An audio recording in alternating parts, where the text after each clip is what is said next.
ბერდია სიჭინავა პარტია გახარია საქართველოს ერთ-ერთი ლიდერია ჩვენთან ერთად. მოგესალმებით ბერდია, მადლობა გადაცემაში მონაწილეობის. სხვა შორის იმდენხანს გაგრძელდა ახლა ეს გამოკითხვის პროცესი. კი, რა თქმა უნდა, ცნობილი იყო, რომ მისთვის ხმის ნიმუშები უნდა აეღოთ იმისათვის, რომ ავთენტურობა დადასტურდეს იმ ჩანაწერისა, რომელიც მანამდე სახელმწიფო მედიებმა გაავრცელეს, თუმცა რადგან დროში ძალიან გახანგრძლივდა ეს პროცესი, გაჩნდა მოსაზრებები, რომ ხომ არ აკავებენ ბაჩო ახალაიას. თუმცა როგორც ხედავთ, პროცესი ისევ გრძელდება, ახლა ის შესაძლებელია მეუღლესთან ერთად სახელმწიფო უსაფრთხოების სამსახურში მივიდეს. თქვენ თუ გაქვთ ასეთი მოლოდინი, რომ შესაძლებელია გამოძიება 4 ოქტომბრის საქმესთან დაკავშირებით შემხებლობაში ბრალი წარუდგინოს ბაჩო ახალაიას?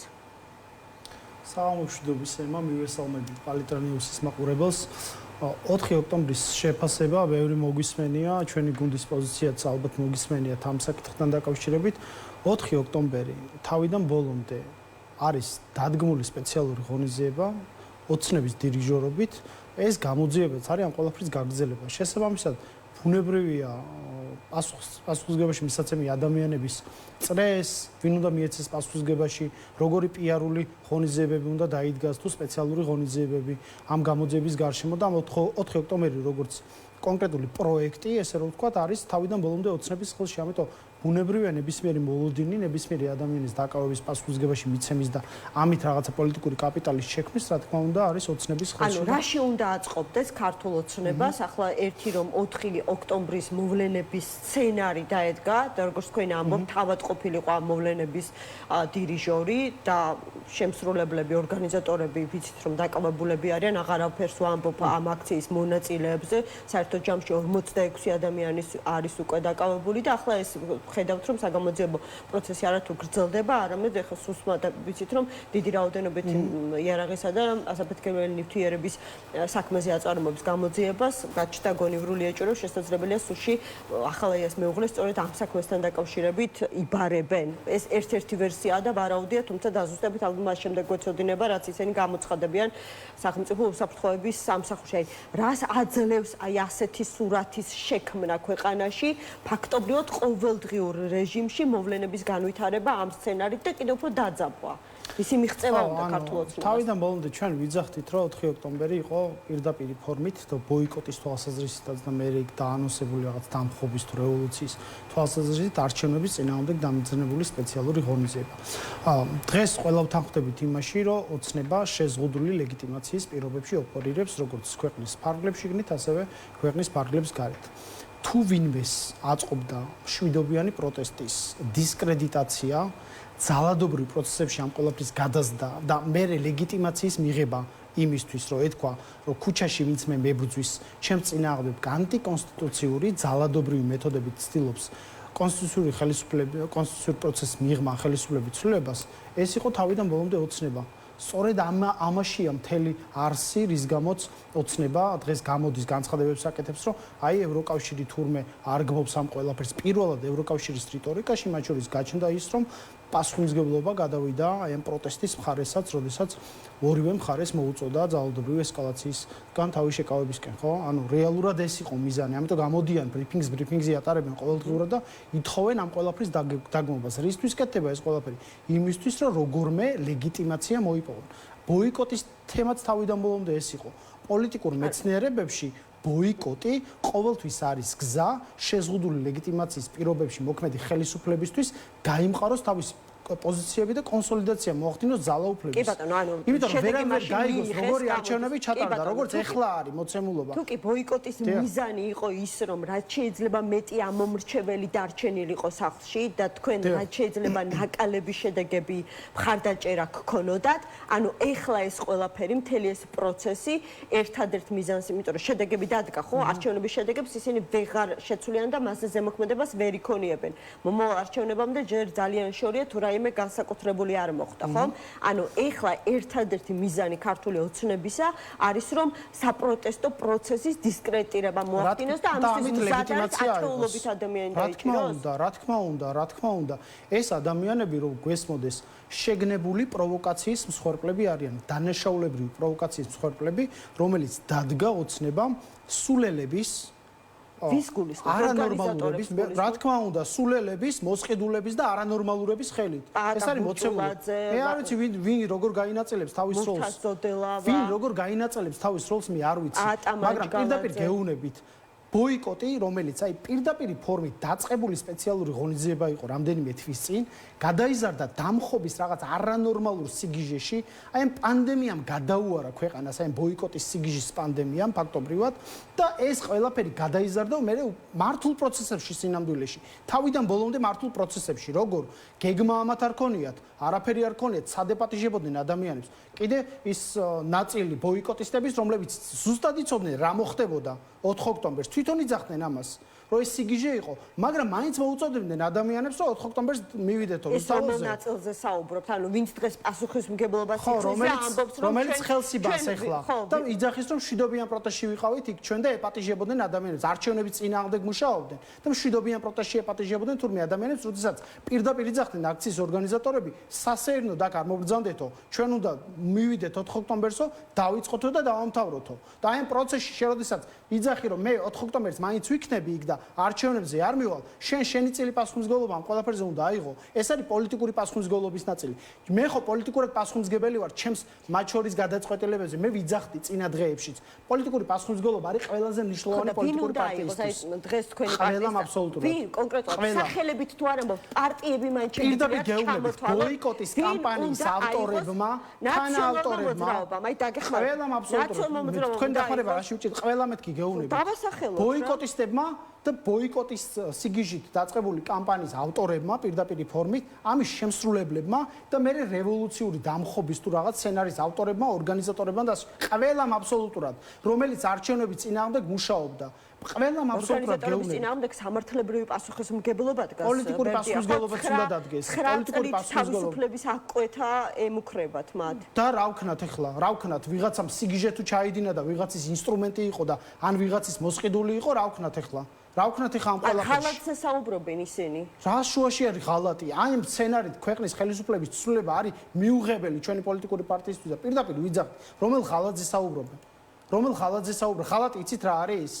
ადამიანები რომ აი პროვოკაციაში გახვიეს დღეს სოციალურად დაუცველები, თვალწრემლიანი მშობლები და შვილები. აი ყველაფერი ამ ღირდა, რაც ეხა ხდება, რა ვიცი, სპეციალური ღონისძიებები რო ტარდება და ექიმებს რო რაღაც ასეული სამართალდამცავით იყვანენ და რა ვიცი, ბავშვები მშობლებს ვერ ხედავენ, მცირეწლოვანები და მშობლები შვილებს სოციალურად დაუცველებს. დაკავშირებით სასამართლო პროცესი უნდა გაიმართოს და პროკურატურა შევიდა საპატიმრო ღონისძიებით გირაოს სახით და შესაძლებელია ამ შემთხვევაში უფრო რბილი მიდგომა ქონდეს კონკრეტულად ამ кейსთან დაკავშირებით. რატომ? აი მითხარით. აი თქვენ როგორ ფიქრობთ? აი ესეც შერჩევითი სამართალი არ არის?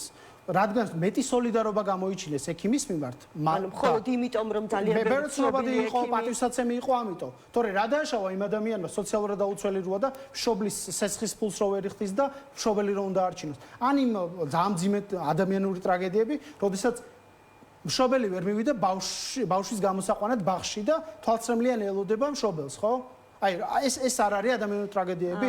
აი ესენი არიან მსხვერპლები პირდაპირ ფორმით გეუბნებით პროვოკაციის და დანაშაულის, რომელიც დაგეგმეს ადამიანებს. ყველაო თქვენ ამბობთ, ყველა ბოიკოტში მყოფმა პოლიტიკურმა პარტიამ უნდა აიღოს პოლიტიკური პასუხისმგებლობა. სამართლებრივი პასუხისმგებლობა როგორ დგება ეს გასაგები? აი რა ფორმით წარმოგიდგენიათ თქვენ პოლიტიკური პასუხისმგებლობის აღება? აი რა უნდა ქნა, უნდა გამოვიდნენ? მე თქვა რომ შეცდნენ და წაახალისეს 4 ოქტომბერი რაც მოხდა. ამაზე უნდა ილაპარაკონ ღიად, იმიტომ რომ მოქალაქეები ამას აუცილებლად გადააფასებენ. პოლიტიკაში ნათქვამ სიტყვას აქვს ძალიან დიდი ფასი და პასუხისმგებლობას. მე თუ ვიღებ პასუხისმგებლობას იმაზე, რომ აი შედეგები რაც დადგა, მე ვიცი, რომ ბოიკოტმა დანერგა ნიჰილიზმი და ნიჰილიზმმა მოიტანა ეს შედეგი, მაგრამ პირდაპირ გეუბნებით ხვალ რო გასავლელი იყოს ეს გზა, მე ამ გზას გავევლიდი, რატომ იცით? ეს არის პოლიტიკური კაპიტალი, რომელიც მე ამ არჩევნებზე ჩავდე, რომელიც გრძელვადიან შედეგს მოიტანს, არა მხოლოდ ჩემი პარტიისთვის, ამ ქვეყნისთვის. თუ ადამიანებს აი სიგიჟის გზა უნდა დაენახა, ჯობდა ამ არჩევნებზე დაენახა მთელი ამ პროცესის სისულელე, მთელი ამ პროცესის სიგიჟე, თუნდა დაენახა სულელები ამ პროცესში, თუნდა დაენახა გიჟები ამ პროცესში, თუნდა დაენახა გაყიდულები, დაინახეს. ეხლა გადაფასების დრო მოვიდა. მაგრამ ნახეთ, უნდა თქვენ რა აღიაროთ, რომ თქვენ ვერ შეძელით საპირისპიროში დაგერწმუნებინათ ხალხი და ამომრჩეველი. ეს ბრძოლა თქვენ წააგეთ, ხო ესე გამოვიდა. თქვენ ხომ ცდილობთ ჩვენ კი წავაგეთ, ხალხმა წააგო ეს ბრძოლა. ჩვენც წავაგეთ, რა თქმა უნდა, მათთან ერთად. ივანიშვილის მიზანი 2021 წლიდან მოყოლებული, რაც ეს პარტია დაფუძნდა, იყო ჩვენი ზღვარს მიღმა დატოვება, ბარიერს მიღმა დატოვება, განადგურება, ვერბალურად უსაუბრია ამასთან დაკავშირებით. ვერც 21 წელს ვერ შეძლო ეს, ვერც 2024 წელს ვერ შეძლო, მაგრამ 2025 წელს შეძლო იმით, რომ ბოიკოტი დაიპარტნიორა ფაქტობრივად, აი პირდაპირი ფორმით გეუბნებით, ბოიკოტმა მოიტანა ის შედეგი, რომ მოქალაქეები დარჩნენ სახლში და აი ეს შეძლო ახლა, მაგრამ ეს არაფერს არ ცვლის ჩვენი პოლიტიკური პარტიისთვის. ჩვენთვის ეს არის პოლიტიკური კაპიტალი, რომელიც აი ამ ბრძოლაში ჩავდეთ ამ არჩევნებზე. ოღონდ შედეგს ამ არჩევნებზე არ უყოლოდ გათვლადი იყო ეს, დათვლადი იყო და ეს შედეგი აუცილებლად მოიტანს 3-ჯერ 4-ჯერ დიდ პოლიტიკურ დივიდენდს ამ პოლიტიკური პარტიისთვის კი არა, ამ ქვეყნისთვის. იმიტომ რომ ეს გზა უნდა გაეარა, ეს წრე უნდა გაეარა. რა დაეხმარება ამ ყველაფერს? ანუ ეს გადაფასება ადამიანების, თქვენ გონიათ ძალიან ბევრი ადამიანი. თქვენ თანაგუნდელმა თქვა რომ ვერავით არის ახალი პოლიტიკური პროცესი ვერ დაიწყებაო, ხო დაახლოებით ასეთი განწყობა ქონდა. თუ პოლიტიკური პასუხისმგებლობა არ აიღეს იმ პოლიტიკურმა პარტიებმა, რომლებმაც ან ხელს უწყობდნენ, ან თავისი უმოქმედობით დააშავეს ძალიან ბევრი რამე. კონკრეტულად რა ახალი პოლიტიკური პროცესის დაწყებაზე საუბრობთ და თუ ამ ადამიანებმა ეს ადამიანები არ მოიქცევიან ისე როგორც თქვენ ელოდებით, არ აიღებენ პასუხისმგებლობას. ხალხი გააკეთებს ამას. ხალხი უკვე აკეთებს ამას თემა, თქვენ თუ ადევნებთ სოციალურ მედიას თვალს და დარწმუნებული ვარ ადევნებთ მედიას თუ ხალხმა ამ პროცესის გადაფასება დაიწყო. ესე იგი, უპასუხისმგებლო ორგანიზატორები პირდაპირი ფორმით, ბოიკოტის შედეგი რა არის? აი, ავიღოთ რა. რევოლუციის შედეგი არის ნული. რევოლუციის შედეგი არის გაუბედურებული ოჯახები, ტრაგედიები, ადამიანური ტრაგედიები და პერსონალური ტრაგედიები, კიდევ უფრო გაძლიერებული ოცნება, დისკრედიტირებული ფაქტობრივად პროტესტი და ლეგიტიმაციის მიღების პროცესში მყოფი ოცნება, რომელიც დადის ახლა საერთაშორისო დონეზე და ელჩები მეორე დღესვე დაიბარეს, თუ გახსოვთ თქვენ. და ელაპ ესაუბრნენ, რომ აი ესე ხდებოდა, აი ესე უნდათ ამ ადამიანების კონსტიტუციური წყობილების შეცვლა, ძალადობით, წაქეზები და წახალისებით, ხო?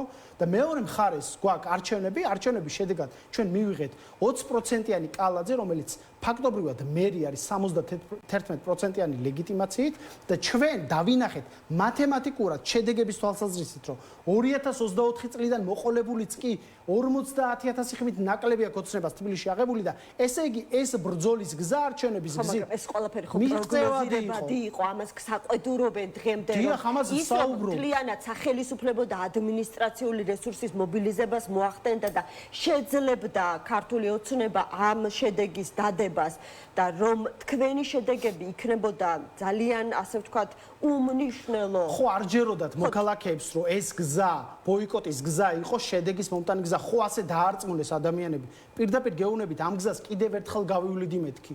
იმიტომ რომ ეს არის ვალი, რომელიც გადავიხადეთ ჩვენ. აი პირდაპირი ფორმით გეუბნებით, რომ მოქალაქე ხვალ არ შეცდეს. ხვალ რო არჩევნები ჩაინიშნება, ან მორიგი მომდევნო არჩევნები იქნება, თქვენ როგორ გონიათ ამ მოქალაქეების უმრავლესობა ბოიკოტის კამპანიას და სიგიჟეს აყვება და სახლში დარჩება? არავითარ შემთხვევაში. მათ დაინახეს უკვე ეს გზა, რომ არსად არ მიდის. ეს გზა აღთქმულ მიწამდე არ მიდის. პირდაპირ ფორმით ეს მოცემულობა კონსტანტაა, ფაქტია. თქვენი ოპონენტები ოპოზიციიდან ამბობენ, რომ პირიქით კარგი მოხდა 4 ოქტომბერს, ანუ მიუხედავად იმისა, რომ სამართლებრივი პროცესები იმართება, ფაქტობრივად პოლიტიკური რეპრესიები დაიწყო, არა მხოლოდ პოლიტიკური ლიდერების მიმართ, არამედ აქციის მონაწილეების მიმართ ღიარ გავა, ათობით ადამიანს აპატიმრებენ და ძალიან მძიმე მუხლებს უსჯიან ამ ადამიანებს, ხომ? ბრალი მოკლედ წარდგენილი ძალიან მძიმე მუხლებით. ამან მაინც ვერ შეძლო საპროტესტო მუხტის დაგდება, ვერ დათესა ნიჰილიზმი ხალხში, იმიტომ რომ ყოველდღიურად გრძელდება აქციები. ანუ ისინი სხვანაირად უყურებენ ამ პროცესს. პირდაპირ ფორმით გეუბნებით, ძალიან კარგად იციან ობიექტური რეალობა. ეს არის ტყუილი, რომელსაც აჯერებენ. პროტესტი კი არა, პროტესტი დისკრედიტირდა. ეხლა რაც უნდა გავაკეთოთ ჩვენ უნდა გავემიჯნოთ ამ ყველაფერს. მე ვემიჯნებოდი ამას პირველივე დღიდანვე და ვიცოდი რა სიგიჟეში მიდიოდა ეს ყველაფერი. თქვენ ემიჯნებოთ, აი კიდე ვინ უნდა გაემიჯნოს და ადამიანებმა უნდა თქვან გამოვიდნენ, რომ დანაშაული ჩაიდინეს.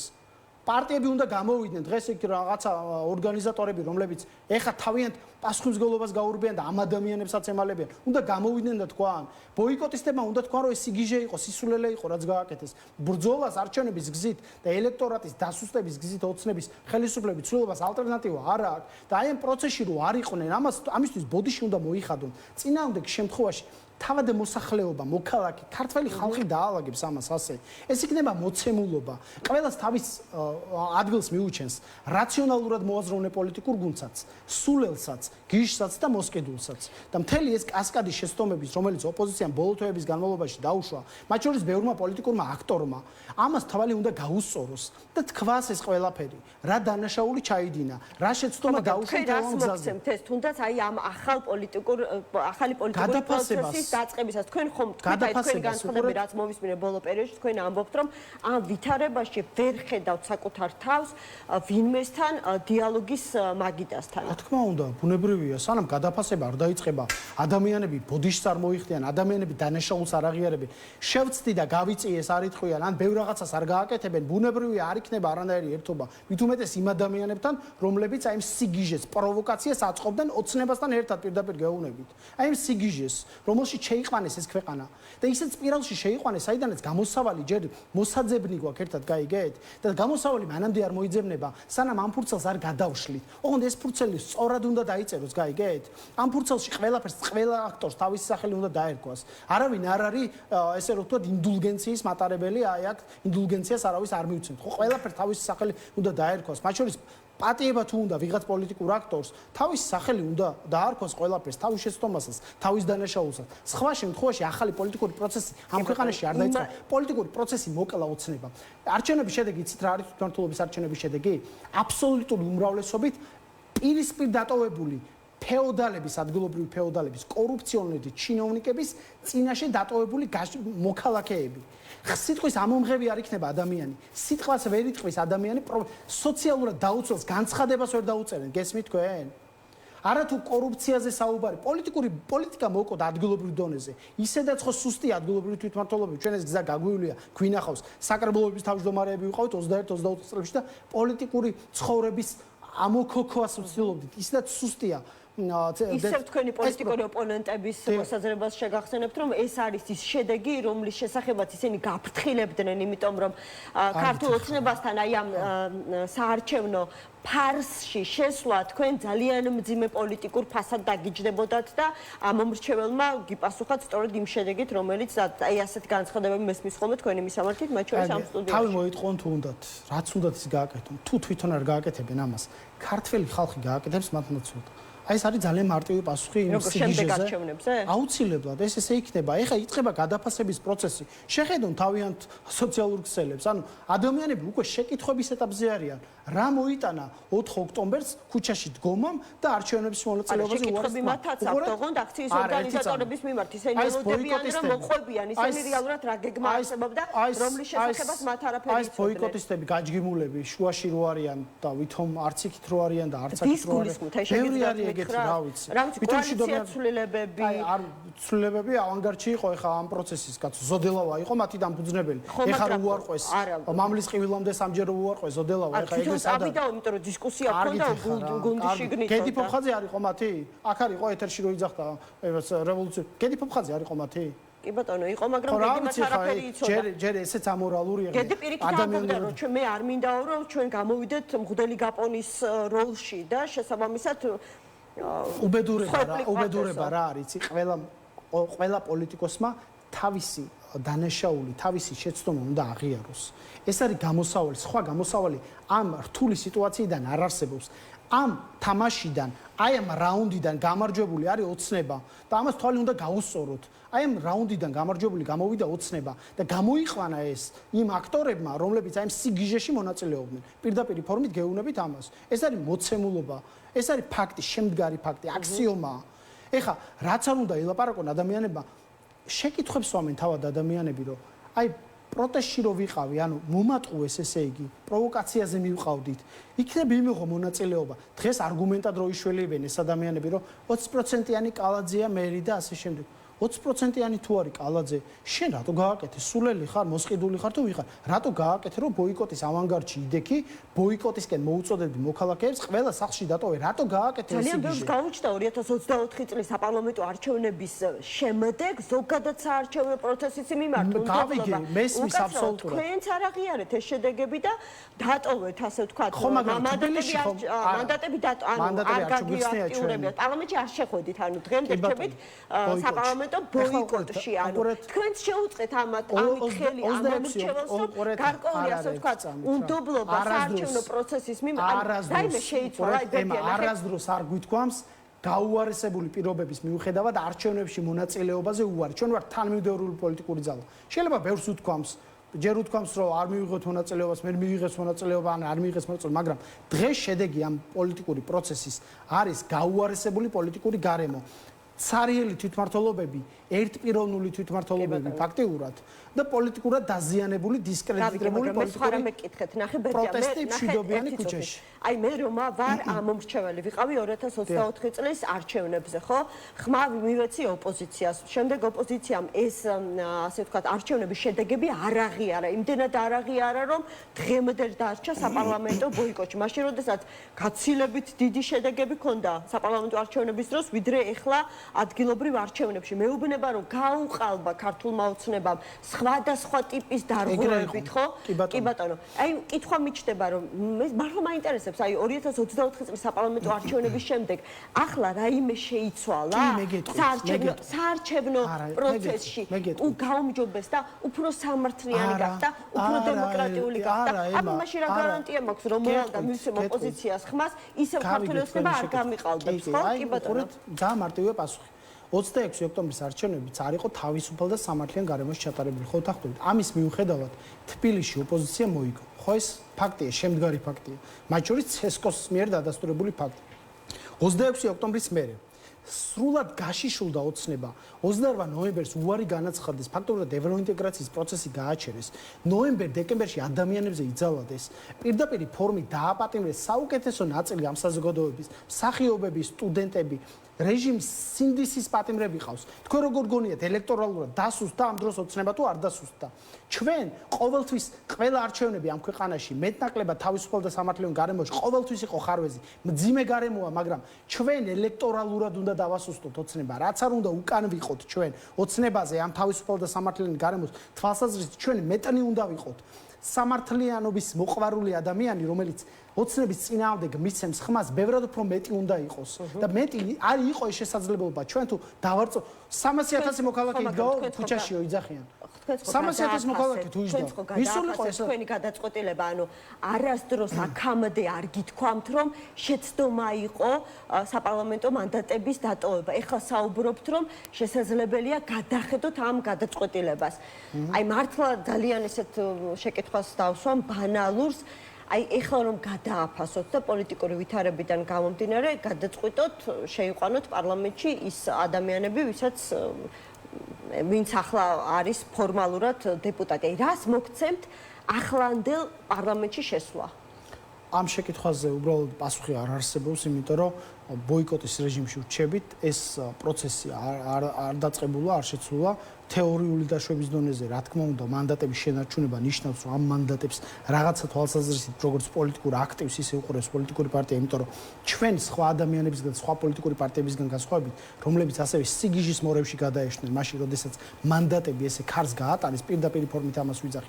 მოქალაქეების მიერ მოწოდებული მანდატები ფაქტობრივად ბიძინა ივანიშვილს ჩააბარეს და ეგ არ იყო სწორი პროცესი. ეს პროცესიც მართული იყო, თქვენ წარმოიდგინეთ, დარწმუნებული, ეს სიგიჟის კამპანია, რომელიც დაწყებული იყო მართული პროცესი. როგორ შეიძლება ადამიანებს არწმუნებდნენ იმაში, რომ აი 25 ნოემბერსო თუ ესე იგი მივმართავთ 25 ნოემბრამდე ცესკო ვერ მოიწევს პოლიტიკური აქტორები რომელიც მანდატები რომ დაეტოვებინა და სიები რომ ჩაეხსნათ საპარლამენტო სიები იყვნენ პოლიტიკური აქტორები რომლებიც ამას ლობირებდნენ თავიდან ბოლომდე არ გახსოვთ ეს ადამიანები კაცო ბევრი ადამიანი იყო ესეთი ბევრი ადამიანი იყო ესეთი 4 ნომერი, 5 ნომერი, იყვნენ ამ პროცესების მეინსტრიმები, არ გახსოვთ ეს? მე კი მახსოვს, 25 ნოემბრამდე რომ მიდიოდნენ იქ ცესკოში და გამომჩა, მაგრამ აი ასეთი აქცენტით რას დროს გისაუბრიათ, რომ მაშინ ეს პროცესიც მართული იყო. მართული იყო, აბა რა იყო? ანუ როგორ შეიძლება შენი მოცემული მანდატი ესე ჩქება? მაგალითად 9 ნომერი იყო ვიღაცა, ვინც ასე არ ფიქრობდა,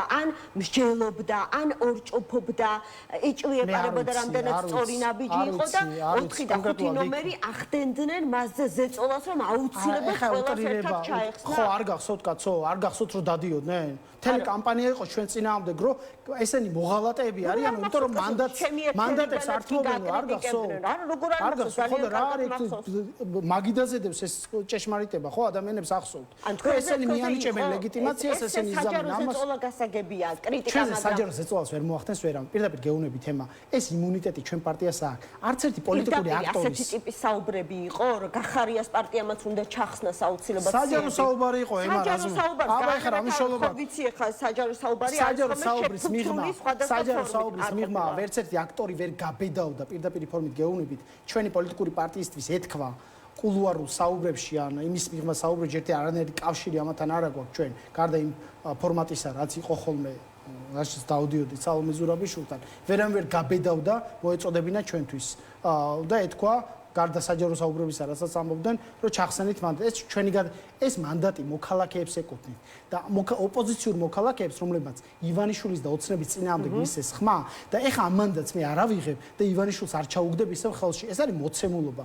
ამ მანდატს ჩვენ როგორც პოლიტიკურ აქტივს ისე უყურებთ, რა თქმა უნდა და ამის ჩაბარებას არავისთვის არ ვაპირებ და ეს სიახლე არ არის არავისთვის, მაგრამ პოლიტიკური ბოიკოტი, რომელშიც ვართ ჩვენ, არ შეცვლილა და ეს პოლიტიკური ბოიკოტი გრძელდება. ეს არის მოცემულობა. აი როგორ ფიქრობთ, შექმნილი ვითარებიდან გამომდინარე, როდის შეიძლება დადგეს დრო და მოცემულობა, როდესაც ამ საკითხს კიდევ ერთხელ გადახედავთ, იმიტომ რომ ეს განცხადება თუმცა დინამიური პოლიტიკური პროცესებია. ამიტომ გეკითხები. დინამიური პოლიტიკური პროცესებია და შეიძლება ეს განხილვის საგანი გახდეს, თუმცა ეხლა ამ წუთის მდგომარეობით მოცემულობას გეუბნებით, ჩვენი პოლიტიკური გუნდი რჩება რა თქმა უნდა ბოიკოტში, საპარლამენტო ბოიკოტში. სალომე ზურაბიშვილი ახსენეთ და აი წამოწდენების დონეზე, რა ვიცი, რატო არის ეს წამოწდენები, პირდაპირ უთქვამთ ლელოს ცალკეულ ლიდერებს, რომ სალომე ზურაბიშვილი მზად იყო რაღაც ეტაპზე, როდესაც აი ეს გაიხსენეთ ხომ, მოლაპარაკებების სხვადასხვა ფორმატში, რომლის ინიციატორიც და მედიატორიც სალომე ზურაბიშვილი იყო, მზად იყო რაღაც მომენტში, რომ ოპოზიციის საერთო მერობის კანდიდატი გამხდარიყო. ანუ თქვენცაც ცნობილია ეს და იმაში რა მოხდა მე ვინ ჩაშალა ეს პროცესი? მე არ ვიყავი ხა მოლაპარაკების პროცესში, მაგრამ რასაც საჯარო კომუნიკაცია ეს ნიშნავდა, ასე ვთქვათ, ერთადერთი რამე შემიძლია ბოიკოტზე უარს, ანუ ბოიკოტ ნახეთ ძალიან ბევრ რამეს ნიშნავდა პერსპექტივაში.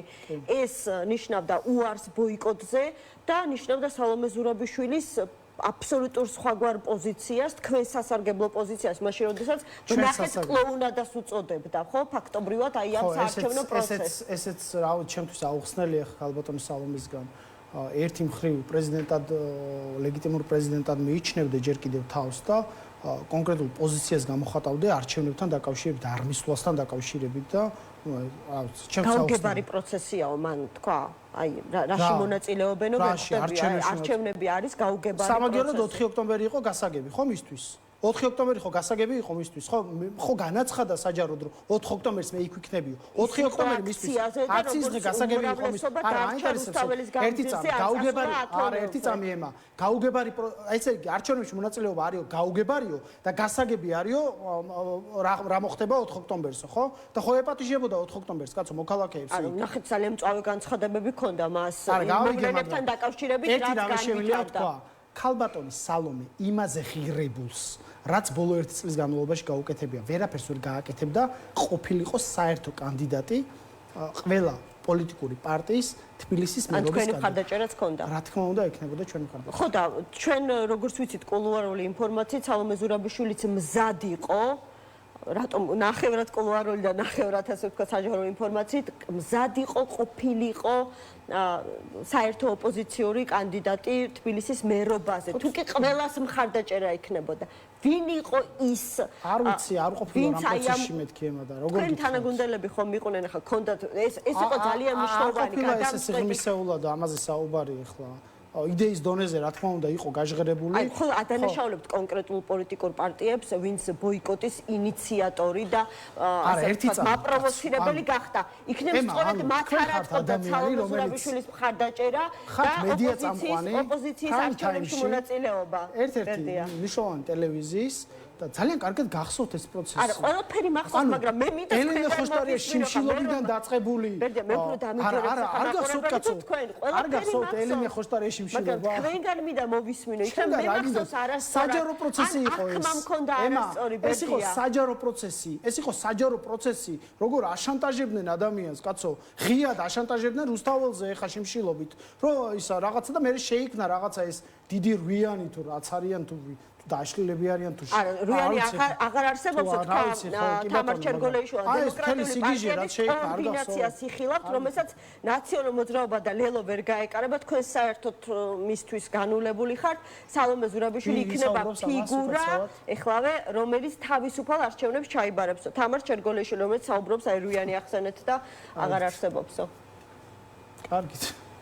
პოლიტიკური პროცესის გაგრძელებაზე როცა ვსაუბრობთ, ისე საინტერესოა. ჩემთან სალომე სამადაშვილმა სულ სხვა რამ თქვა. სალომე სამადაშვილმა თქვა, რომ რეალურად მესამე პოლიტიკური ცენტრი დაიბადა 4 ოქტომბრის შემდეგ, მას შემდეგ რაც ქართული ოცნება ნაციონალურ მოძრაობის პლატფორმაზე აღმოჩნდა ძალიან ბევრი პარტია, ისინი ვინც ბოიკოტში მონაწილეობდნენ, თქვენ და ლელო ხართ ეხლა მესამე პოლიტიკური ცენტრი. გაქვთ ამის ამბიცია? ამას მოქალაქეები წყვეტენ. მაგრამ მე ერთადერთი რისი ამბიციაც მაქვს, ეს გზა ჩვენ უნდა გაგვიარა. ამის ამბიცია მქონდა. დღეს თუ მეკითხებით, იგივე გზას გავლიდით თუ არა გავლიდით. ეს არის პოლიტიკური კაპიტალი, რომელიც აი ამ პროცესში ჩავდეთ, ჩვენ აი ამ ბრძოლაში ჩავდეთ, ამ არჩევნებზე ჩავდეთ და ეს მოგებას აუცილებლად მოიტანს. ჩვენი მოქალაქეები ამ გზის სწორეს დაინახავენ. ეს არის მოცემულობა, ეს არის ფაქტი, რომელსაც ვერ გაიქცევა ვერავინ. ამ ქვეყანაში დამთავრდა რევოლუციების გზით ხელისუფლების ცვლილება, ესეთი სიგიჟეების გზით. ჩვენ უნდა შევცვალოთ ამ ქვეყანაში ხელისუფლება ელექტორალური დანგრევით ოცნების პირდაპირ ფორმით გეუბნებით და არჩევნების გზით. ეს არის გზა, რომელსაც ალტერნატივა არ აქვს და ამაში ჩვენი მოქალაქეები აუცილებლად გამოყენებენ. კეთილი, მადლობა.